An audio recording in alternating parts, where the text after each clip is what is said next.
Wednesday today. Usually that would be a rest day or recovery day, but I had to skip my run yesterday because of a cold I picked up over the weekend. So the plan's been adapted a little bit, and instead of doing 12 by 400 meters on the track, I'm going to do a 20-minute threshold effort. Mustn't forget my resistance band for those all-important pre-run activations. And like any time I'm going to be putting in a bit of effort, my Mach 5s. Absolutely love these. And I'm going to use the treadmill down at the gym because I'm not sure how I'm going to react. Still a bit bunged up and snotty, but it's all a head cold, so it should be fine. Nothing getting into my lungs. So yeah, head down to the gym, hit the treadmill, see how I feel. I've never previously liked running on a treadmill, but during my return from injury it became a bit of a safe haven.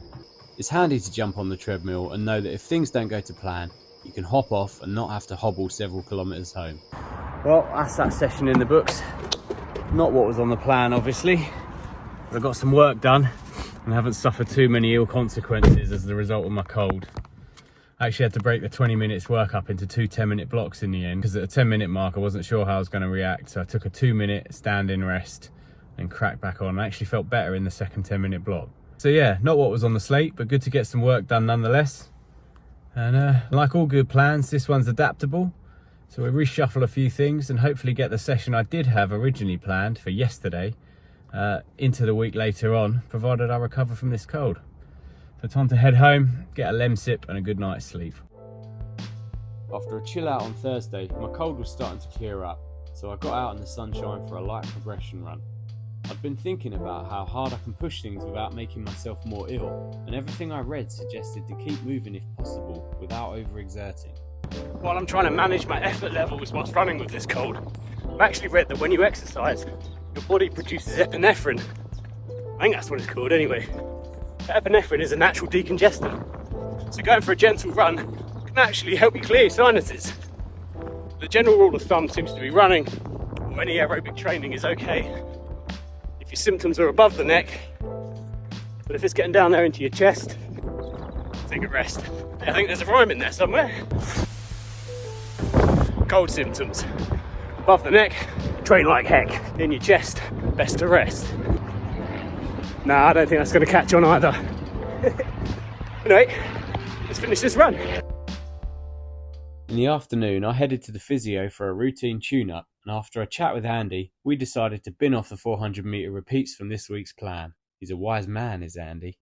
So it's the end of the week, I'm on the mend and I'm just about to head out for my long run, although I procrastinated pretty hard by watching the entire Manchester Marathon first. And I'm hoping to fit in 3 10-minute pickups at half marathon pace. So yeah, let's get out and get the last few miles of the week done.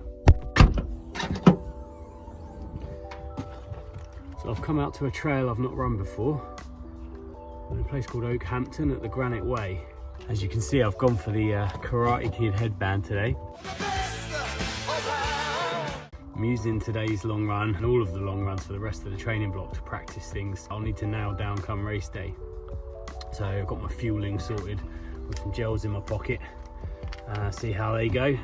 But the headband is because I am a sweater, and I'm finding that with the weather picking up a little bit, wearing a hat all the time is actually making me feel hotter and sweat more. So hopefully something like this will stop the sweat from getting in my eyes but not make me overheat if it's a warmer one on race day. But anyway, let's get it done. So it's worth bearing in mind that when you're training for an endurance event, it's highly likely that you'll get sick. Sometimes that's down to the stress you're putting on your body. Sometimes it's just bad luck. Sometimes, like in my case, it's your very cute, snotty 5-month-old niece.